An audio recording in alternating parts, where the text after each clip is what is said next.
Το ταξίδι της θαλάσσιας χελώνας που βλέπετε τελείως σε άδοξα ανοιχτά του λιμανιού της Αλεξανδρούπολης. Το κύμα την έσπρωξε μέχρι το λιμενοβραχίωνα, όπου και την εντόπισε ένας περαστικός, ο οποίος εκείνη την ώρα έκανε τη βόλτα του με το ποδήλατό του. Αμέσως ειδοποίησε το λιμενικό, που με τη σειρά του ειδοποίησε την κτηνιατρική υπηρεσία προκειμένου να γίνει αυτοψία στην νεκρή χελώνα.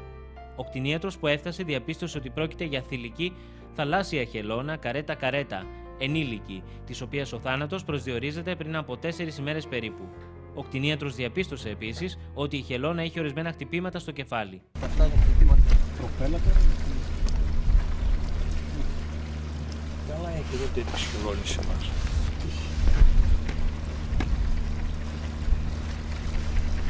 Ναι, για αυτές τις χτυπημένες. Αυτό το πανέμορφο και σπάνιο είδος δεν θα ξανακολυμπήσει στα νερά του Θρακικού πελάγους. Μετά την αυτοψία του λιμενικού, ειδοποιήθηκε ο Δήμος για τις περαιτέρω διαδικασίες. Υπήρχαν όμως και περιπτώσεις όπου οι χελώνες ήταν απλώς τραυματισμένες και στάλθηκαν σε κέντρο περίθαλψης για να σωθούν, καθώς πολλές από τις καρέτα-καρέτα και τα δελφίνια που πλέουν στην περιοχή πολλές φορές ξεβράζονται στις ακτές, είτε νεκρές είτε τραυματισμένες.